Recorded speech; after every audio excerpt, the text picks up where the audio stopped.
সমাজের প্রতিটা জায়গায় যখন ফ্যাসিজমের দোসররা একেবারে গ্রথিত অবস্থায় আছে, সেখানে ওভারনাইট সবকিছু টান দিয়ে চেঞ্জ করে দেওয়াটা সম্ভব। একটা উদাহরণ, এটা আমার নিজের চিন্তা, এটাকে সরকারের ভাষ্য হিসাবে নেবেন না। যেমন ধরেন আপনি পুলিশ প্রশাসন সম্পর্কে একটা বিস্তারিত সংস্কার করলেন, ধরলাম সংস্কার হলো, সংস্কার প্রস্তাব পাশ হলো, আমরা সকলে একমত হলাম। এটা বাস্তবায়ন করবে কারা? যে লোকগুলো বাস্তবায়ন করবে তারা তো প্রায় সকলেই রয়ে যাচ্ছে। এখন ধরেন আপনি উপরের টায়ার থেকে হয়তো একদম ডিরেক্ট দোষর ভেবে সরাতে পারলে, কিন্তু বাকি যে বাস্তবায়নটা করবে সে বাস্তবায়নের দায়িত্বে থাকবে কারা? দীর্ঘদিন পুলিশের থেকে সরে আসি, আমাদের সাধারণ মানুষের দিকে আসি। দীর্ঘদিন ফ্যাসিজমের আবহে থেকে থেকে আমরা কি চিন্তা চেতনায় যথেষ্ট মুক্ত, স্বাধীন এবং সঠিক? এই জায়গাটাও কিন্তু একটা বড় চিন্তার ব্যাপার আছে। আমরা সংস্কার করে দিয়ে গেলেও আমরা কি আসলে মুক্তভাবে, স্বাধীনভাবে অনেকেই ভাবতে পারি, নাকি এভাবে অ্যাডজাস্ট করে চলতে হবে সমাজে? এটাই আমাদের আচরণে চলে এসেছে। ফলে সংস্কার করা সম্ভব, নিয়মে কাগজে সংস্কার করা সম্ভব। এখনো বাংলাদেশে যে আইন কানুন ছিল, সেই আইন কানুনগুলো যদি জনস্বার্থে মানা হতো, জনস্বার্থে ব্যাখ্যা হতো, জনস্বার্থে প্রয়োগ হতো, তাহলে হয়তো এই অসহায়ত্বের মধ্যে আমরা পড়তাম না। ফলে আমাকে যদি স্বপ্নের কথা বলেন, আমি বলবো আমার এটাও তো একটা স্বাধীনতা। যিনি আমাকে ফোন করছেন ওনারও একটা বিশেষ জটিলতার কারণেই ফোন করছেন। এখন একটু বলি আমার কাছে স্বপ্নটা কি। আমার কাছে স্বপ্নটা হচ্ছে ব্যক্তি পর্যায়ে স্বাধীনতা, পেশাগত পর্যায়ে স্বাধীনতা, রাষ্ট্রীয় পর্যায়ে স্বাধীনতা। আমার কাছে হচ্ছে আমি যে মত প্রকাশ করতে পারছি, আজকে যে কথাগুলো বলতে পারলেন, এই কথাগুলো কোনোদিন তো বলতে পারেননি। কতদিন আগে মায়ের ডাকের একটা অনুষ্ঠানে গেলাম জাদুঘরে, ওরা বললো এই জায়গায় যে আমরা অনুষ্ঠান করতে পারবো, আমরা কোনোদিন ভাবতেই পারিনি। কারণ বেশিরভাগ সময় তাদেরকে রাস্তায় অনুষ্ঠান করতে হয়েছে। তারা একটা হল ভাড়া নিলে দেখা গেল ওইটা ক্যান্সেল করেছে, ওই হলটা বন্ধ করে দিয়েছে, ওদেরকে করতে দেয়নি। এখন আপনি দেখেন স্বপ্নটা আমাদের যেন ছোট না হয়, এটা হচ্ছে আমার একটা বড় কথা। অনেক দিন দলীয় শাসন, অপশাসন, ফ্যাসিবাদের মধ্যে থেকে থেকে কতগুলো জিনিসকে আমরা সমাজে নর্মস হিসাবে ধরে নিয়েছি, কিন্তু সেগুলো আসলে সমাজে নর্মস হতে পারে না।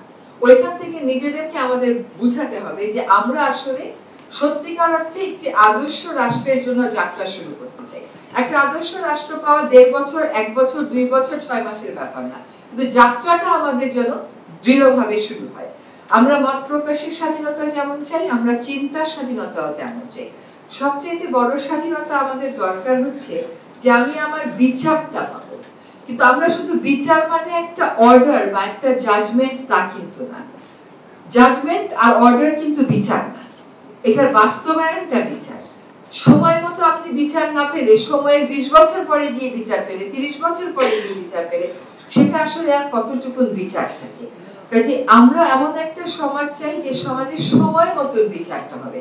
সময় মতো বিচার, এখন আমি চলে গেলে আমার বিচার হবে, আপনি চলে গেলে আপনার বিচার হবে, এমনই যদি বিচারের সিস্টেম হয়ে দাঁড়ায়, তাহলে সেইগুলো তো আসলে আর সুবিচার হলো না, ইনসাফ হলো না। ইনসাফ বলে আমরা যা বুঝি, আমাদের কতগুলো স্বপ্ন সাদা কালো, কতগুলো স্বপ্ন খুবই রঙিন, কতগুলো স্বপ্ন আমার মনে হয় খুবই সাজানো, কতগুলো স্বপ্ন আবার খুবই বিক্ষিপ্ত।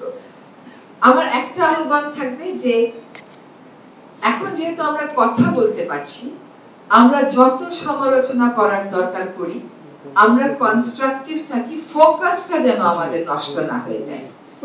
এই ফোকাসটা নষ্ট হয়ে গেলে, এবং ফোকাসটা যেন আমরা ঠিক মতো ডিফাইন করতে পারি যে আসলে আমরা কি চাই, কে সেটা কতটা গুরুত্বপূর্ণ, তার থেকে জরুরি হলো কে এবং কি পদ্ধতিতে।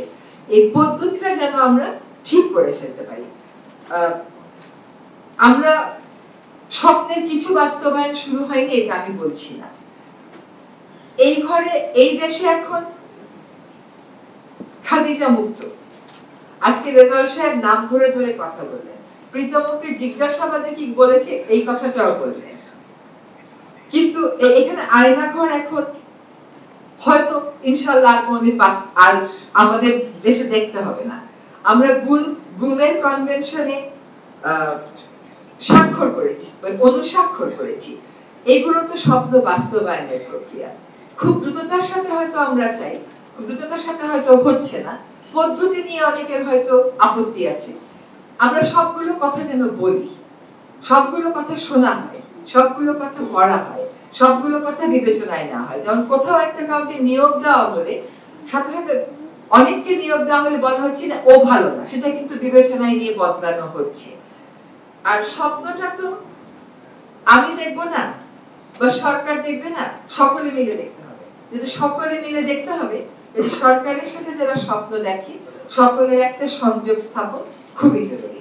কতগুলো সংস্কারের কথা হচ্ছে, বদির আলম সাহেব নিশ্চয়ই বলবে। এই সংস্কার প্রক্রিয়াটা শুরু হয়েছে ওই স্বপ্নগুলোকে ধারণ করে। এখন সংস্কারের প্রস্তাবনা আসা মাত্রই সংস্কার হয়ে যাবে এটা মনে করার কোনো কারণ নেই। তারপরে আমরা কি করব, কি করতে হবে, কেমন করে রাজনৈতিক ঐক্যমত করতে হবে, এগুলো অনেক বড় পরিসরের কাজ আমাদের করতে হবে।